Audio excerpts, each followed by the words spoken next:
안녕하세요. 저는 이제 대학교를 졸업하는 남동생이 있는 26살 여자입니다. 며칠 뒤면 설날이 다가오네요. 여러분들은 명절이 다가오면 얼굴을 자주 보지 못하는 친척을 만나서 즐겁게 보내는 날인가요? 그렇지만 저는 그런 명절이 너무나도 싫습니다. 저희 남매는 이번에 다가오는 설날에도 암묵적으로 약속을 하나 해요. 버릇없이 굴기로 말이죠. 사실 이렇게 약속을 하기 시작한 지 몇 년이 되지 않았습니다. 저희 아버지는 장손이에요. 밑으로 여동생 둘, 남동생 둘, 이렇게 있죠. 오남매의 첫째입니다. 다들 결혼은 하셨고요. 언제부턴가 명절날에 제가 기억하고 있는 엄마의 모습은 갖가지의 전을 부치고 나물을 무치고 만두도 빚는 모습이었습니다. 끼니마다 밥상도 차렸고 설거지도 했어요. 그 뒤에는 과일에 떡에 다과들을 준비해서 내고 청소하고 이 모든 것을 다 혼자 하셨죠. 어렸을 때부터 막연하게 생각은 했었던 것 같아요. 왜 우리 엄마만 일을 하는 거지? 라는 생각을요. 저녁이 되면 술상도 차려야 하고 혼자 계신 할머니 수발에 심부름에 그렇게 3일 내내 고생만 하고 오셨어요. 저희 남매가 초등학교도 들어가기 전에는 설날이나 추석에 마지막 날 외할머니를 보러 갔었습니다. 그렇지만 외할머니가 돌아가시고 나니 외갓집에 가지도 못했죠. 외할머니는 제가 태어나기도 전에 돌아가셨거든요. 그리고 저희 엄마는 외동딸로 태어나서 혼자입니다. 그런 이유로는 명절에 돌아갈 친정집도 없다며 연휴 내내 소처럼 일만 하셔야 했어요. 저희 집도 맞벌이를 하는 집이었는데 명절만 지냈다 하면 저희 엄마는 밤새 끙끙 앓아 누우셨습니다. 그리고 제대로 쉬지도 못하고 다시 회사로 출근해서 돈을 벌어야 했죠. 저와 제 동생을 위해서요. 처음엔 이렇게 명절을 보내는 게 당연한 줄 알았어요. 어렸을 때부터 봐온 풍경이라서요. 저희들과 같은 사촌들은 나이가 어려서 작은 아버지들은 소파에 앉아서 TV를 봐야 해서 고모들은 이제 친정에 왔으니 쉬어야 해서 작은 엄마들은 요새 사는 게 녹록지 않아 너무 고생한다고 좀 쉬어야 되겠다고 저희 엄마 옆에서 일을 도와주면 그게 오히려 방해하는 짓이라며 저희 엄마만 소처럼 일을 했어요. 저희 엄마는 싫다는 말 한마디도 한번 하지 않고 묵묵히 일을 했어요. 조카들까지 합치면 명절에 모이는 일가 친척들이 30명도 넘게 모입니다. 모든 일을 도맡아 하는 엄마가 힘들어하는 줄도 몰랐어요. 그러다가 제가 대학에 입학하던 해 20살이 되던 해에 깨달았습니다. 그날따라 밤에 잠이 오지 않더라고요. 배가 출출하기도 했었죠. 저는 저보다 1살 어렸던 남동생을 깨워서 집 앞에 있는 편의점에 갔어요. 동생에게 너 이제 고등학교 3학년이네. 고생길이 열렸다. 하며 함께 컵라면을 먹고 살그머니 집으로 들어왔습니다. 문을 조용히 닫고 각자 방으로 돌아가려고 하는데 어디선가 흑흑거리는 소리가 들리더라고요. 저와 동생은 본능적으로 숨을 죽인 채 소리의 근원지를 향해 살금살금 다가갔습니다. 화장실에서 들려온 소리는 바로 엄마의 울음소리였어요. 저희 엄마는 강하신 분이세요. 그렇다고 해서 성질이 있으시단 건 아니고 저희 남매에게도 항상 조곤조곤 말씀하셨고 한 번도 우는 모습을 본 적이 없습니다. 그런데 그런 엄마가 화장실에 들어가 혼자 눈물을 흘리고 계시더라고요.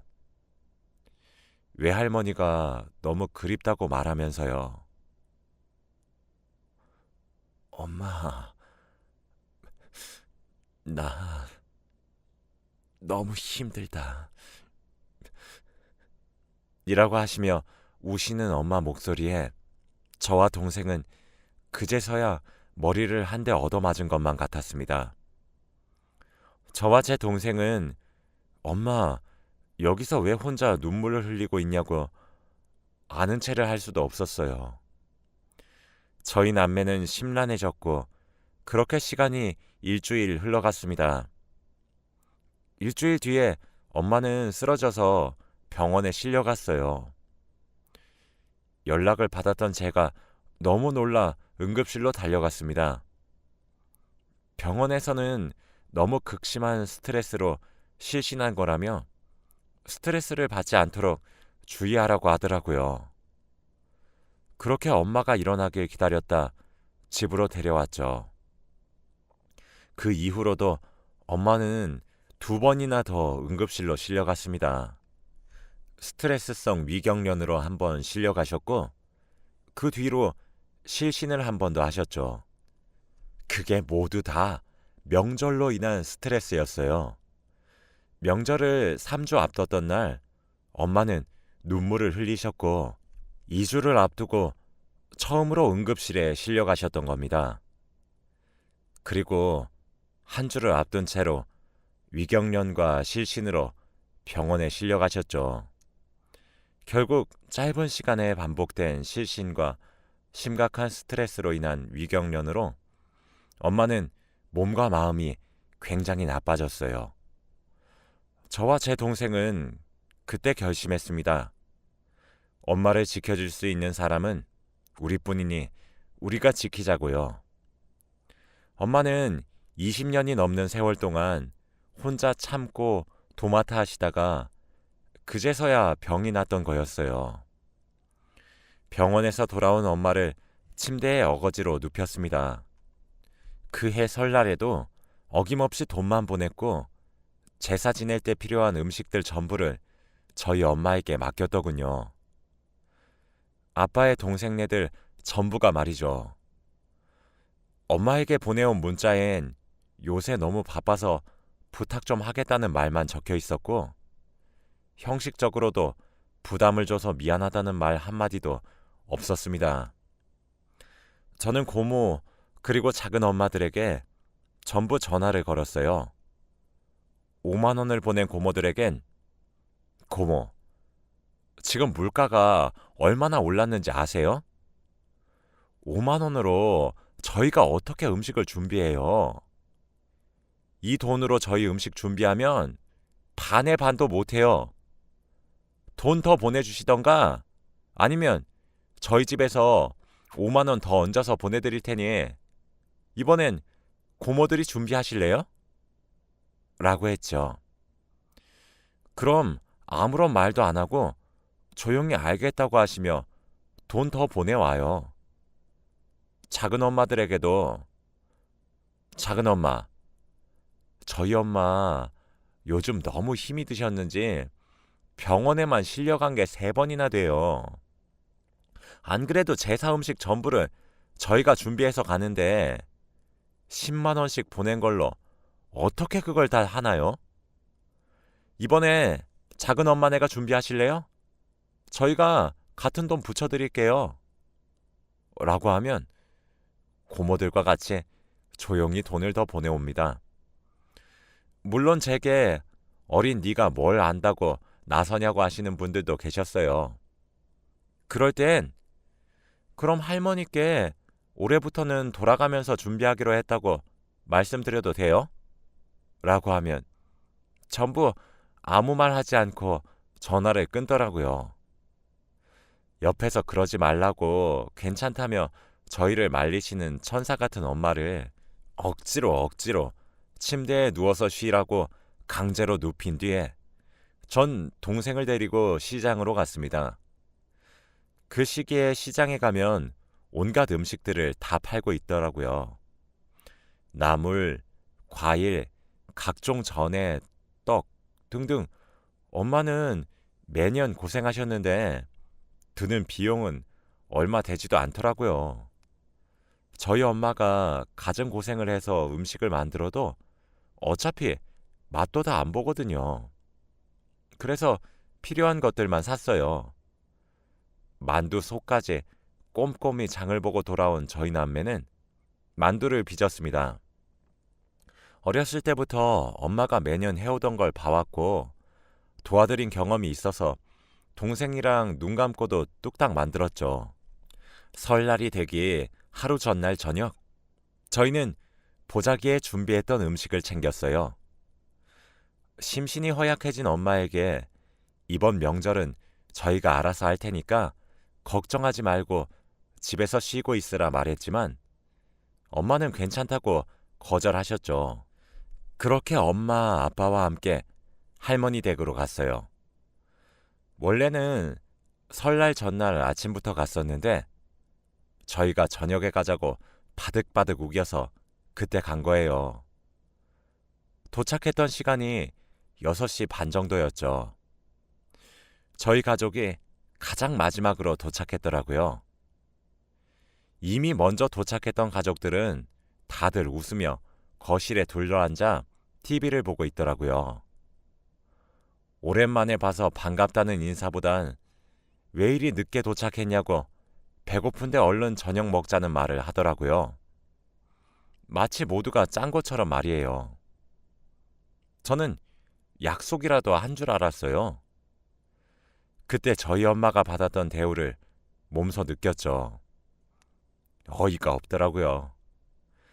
저희가 저녁에 도착한다는 말을 듣고 모두 저녁을 먹는 시간에 맞춰서 도착했다는 말을 웃으면서 하시는데 속에서 무언가가 부글부글 끓어올랐습니다. 그 말에 또 알겠다고 대답하시는 엄마 보고 엄마, 일단 우리 짐 좀 풀어요 하고 방으로 데려갔어요. 침대에 엄마를 눕히고 난 뒤 옆에 제 동생을 보디가드로 뒀어요. 엄마, 이번 명절엔 내가 할 테니까 몸도 안 좋은데 나와서 무리하지 마. 알았지? 그리고 너도 엄마 옆에서 떨어지지 말고. 알았어? 라고 했어요. 동생은 당연하지. 나만 믿어 누나. 라고 결연한 눈빛으로 당차게 대답했고 엄마는 아니 그래도 라며 불안해하셨죠. 저는 엄마 말을 무시한 채 방을 나와 거실에 모여있는 가족들에게 얘기했습니다. 우리 엄마 몸이 너무 안 좋아서 제가 쉬라고 했어요. 안 그래도 며칠 전에 응급실 가셨다가 아직 회복이 다 되지 않았거든요. 아직까지도 기력이 영 시원찮네요. 설마 며칠 전에도 실신해서 병원에 실려갔었던 사람에게 당장 밥상을 차려내라고 하시는 건 아니죠? 저희 집에서는 약간의 미열만 있어도 침대에 누워서 쉬라고 하는데 다들 이해 좀 해주세요. 대신에 제가 차릴게요. 아니 그런데 시간이 지금 몇 시인데 저희가 올 때까지만 목이 빠지도록 기다리신 거예요? 저희 집이 사정이라도 생겨서 더 늦게 도착했으면 어쩌려고 아무도 밥을 차려 먹을 생각을 하지 못하신 거예요? 그런 제 말을 들은 친척들 몇몇은 표정이 가관이었습니다. 썩어 들어가는 표정을 보고 있자니 많은 생각이 들더라고요. 그냥 무시한 채로 밥 차릴 준비를 하고 있으면 작은 엄마들은 앉아만 있기 민망하니 저를 따라 주방으로 와서 상 차리는 것을 돕기 시작했고 고모들은 엄마가 쉬고 계신 방으로 쪼로로 달려가요. 그럴 것 같아 동생을 두고 나왔습니다. 그렇게 방으로 달려오는 고모들에게 동생은 괜찮으니까 신경 쓰지 마시고 나가서 일 보세요. 여기는 제가 있는데 너무 걱정하지 마세요. 정말 큰일이죠. 엄마가 스트레스가 너무 심하다고 하시는데 얼른 건강을 찾아야 될 텐데 말이에요.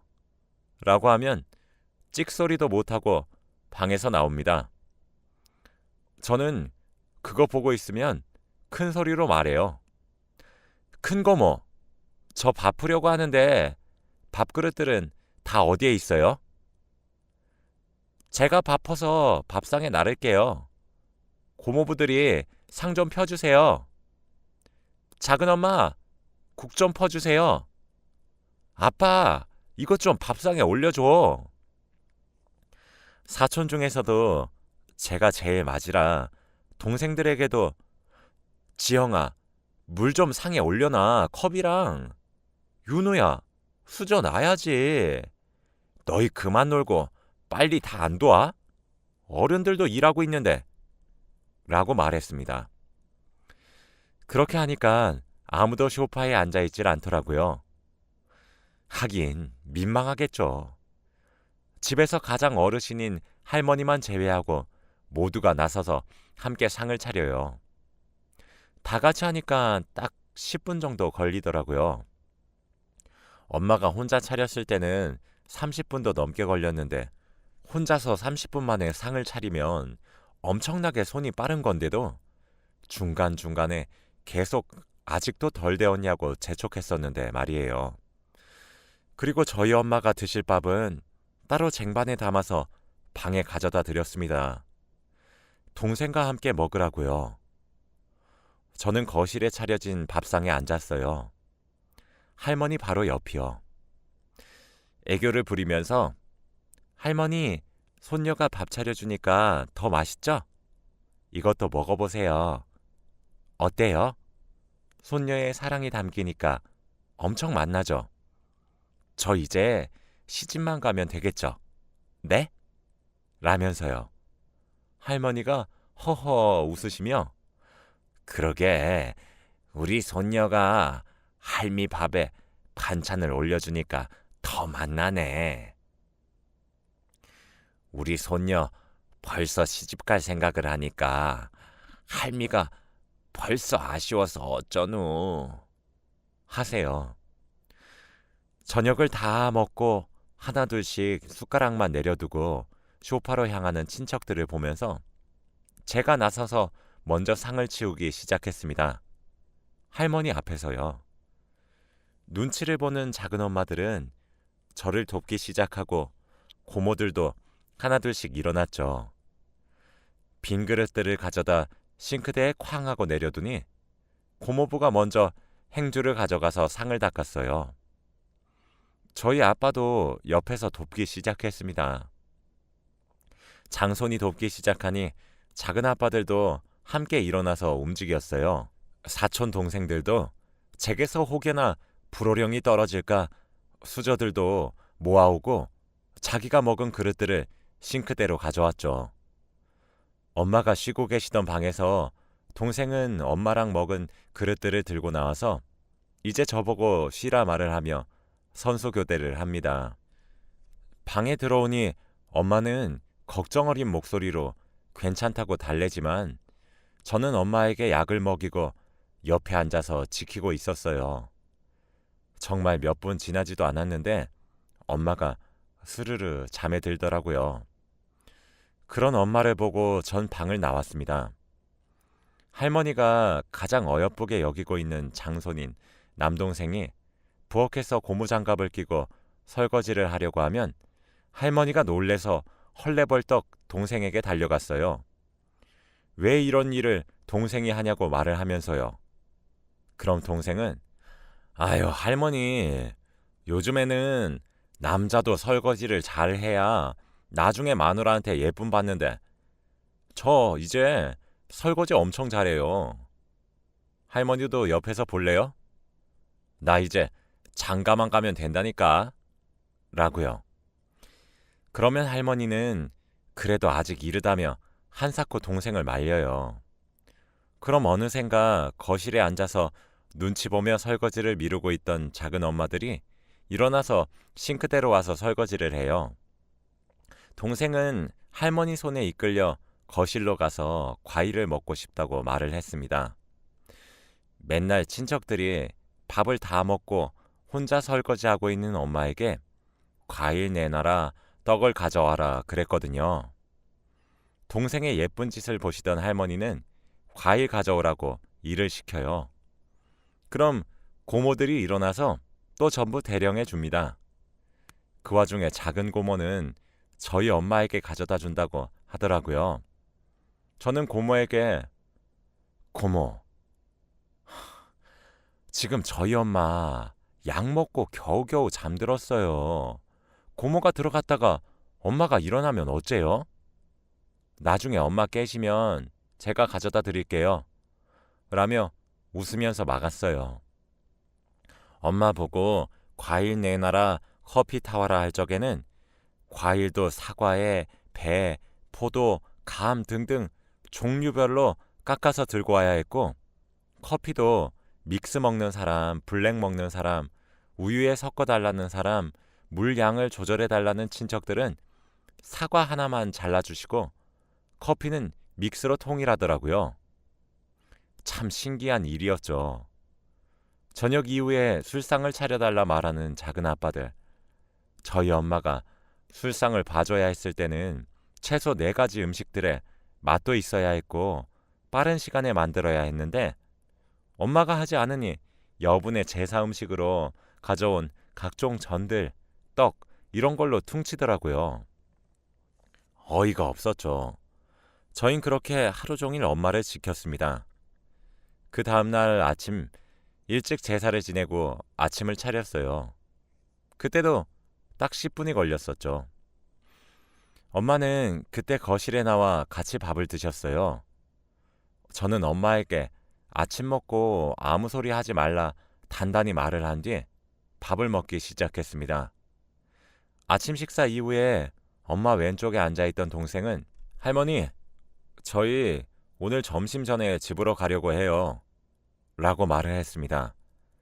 할머니는 오랜만에 얼굴을 봤는데 벌써?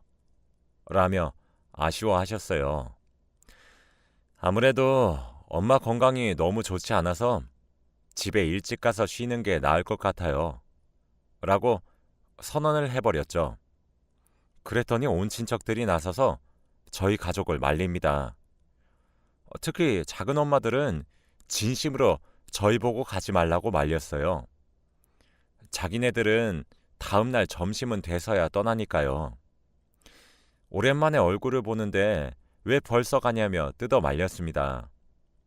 그런 친척들을 보고 저희 아빠가 말을 했어요. 재수, 집사람이 지금 몸이 얼마나 안 좋은지 몰라요? 어제 우리 아들, 딸들이 말했잖아. 며칠 전에도 실신해서 응급실에 실려갔다고. 응? 지금도 우리 집사람 얼굴을 한번 봐요. 허옇게 질려가지고 힘들어하는 거 안 보여요? 아니, 우리 집사람 보고 우리 가족 모두가 집에서 쉬라고 말을 했는데 명절에 어떻게 그러냐고 부득부득 우겨가면서 여기까지 온 것도 집사람 의지야. 제사도 다 지냈고 얼굴도 다 봤잖아. 재수, 안 그래요? 집사람이 아프니까 이번엔 집에 일찍이 가겠다는데 왜 아픈 사람을 못 보내서 안달이에요? 재수 씨는 아프면 집에 가서 쉬지 않고 계속 일할래요? 라고요. 거실엔 정적이 잠시 흘렀고 할머니는 아니, 그렇게 아픈데 왜 무리를 해서 여기까지 온 게야? 몸조리 잘하고 얼른 집에 가서 쉬어라. 아휴, 몸 관리를 잘해야 하는데 나중에 늙으면 남는 건 건강뿐이야. 라시며 저희를 보내주셨죠. 그렇게 처음으로 명절 당일 아침에 빠져나와 집으로 갔습니다. 집으로 향하는 자동차 안에서는 정적만 흘렀죠. 집에 도착한 엄마는 거실에 저희 남매를 앉혀놓고 화를 내셨어요. 왜 그랬냐고, 어디 버릇없이 그렇게 하냐고 말이에요. 저랑 동생은 혼이 나면서도 그제서야 엄마가 처음으로 편한 명절을 보내게 해준 게 너무나도 바보 같아서 우리가 그렇게 멍청할 수가 없어서 울었어요. 엄마가 20년이 넘도록 힘들게 일한 걸 제가 성인이 돼서 알아차린 것도 너무 미안했고요. 잘못했어요, 엄마. 근데 나랑 누나는 다음 해에도 그 다음 해에도 똑같이 할 거야, 엄마. 라며 대답을 하는 동생을 보며 저희를 혼내는 엄마도 눈물을 흘렸습니다. 엄마는 고맙다고 엉엉 우셨어요. 저희 아빠는 그런 엄마를 안아주며 내가 우리 자식들보다 더 못났네. 못났어. 여보 힘든 걸 나도 이제서야 깨달아서 미안해. 응? 울지 말고 나도 앞으론 도와줄게. 정말 미안해. 라고 사과하셨죠. 그해 명절엔 저희 네 식구 모두가 눈물을 흘렸습니다. 사실 저희 아빠는 집에서는 가정적인 분이세요. 할머니 집에 가게 되면 아무래도 가풍이 있어서 거기에 휩쓸리실 수밖에 없었거든요. 이게 벌써 6년 전에 있었던 일입니다. 여전히 저희 가정은 평화롭고 자애로우시고 천사 같은 엄마와 가정적이신 아빠와 든든한 동생이 있어요. 지금은 동생이 군대도 다녀와서 그런지 더욱 듬직해졌고 저희와 같은 학렬에서도 가장 덩치가 있고 키도 큽니다. 엄마의 보디가드 역할을 충실히 잘해주고 있죠. 저도 나이를 1살, 2살 먹어갈수록 더욱 뻔뻔해져서 이젠 어지간한 궁시렁거림들은 무시할 수 있는 두꺼운 낯짝도 생겼어요. 저희 남매와 아빠까지 엄마를 끔찍하게 여기면서 보호하려고 하니 점점 일을 나눠서 하는 분위기가 만들어지고 있습니다. 물론 아직은 완벽하진 않아요. 여전히 여자가 음식을 하고 남자가 쉬려고 하는 분위기가 남아있지만 6년 전에 비해 많이 좋아진 편이죠. 달력을 보니 설날이 이제 코앞으로 다가와 갑자기 그의 설날의 기억이 나네요. 여러분들의 명절은 어떠신가요? 혹시 제 사연을 듣고 찔리시는 분이 있다면 이번 설날부터 태도를 바꿔보시는 건 어떠실까요? 서로 도와서 함께 일을 하는 형태로 말이에요. 저희 엄마는 그해 이후로는 스트레스로 응급실에 실려가는 일이 사라졌습니다. 진작 이렇게 할 걸 이런 생각이 명절이 올 때마다 참 많이 드네요. 제 글을 읽어주셔서 감사하고 여러분들도 새해 복 많이 받으시길 바라며 이만 글을 마치겠습니다. 감사합니다.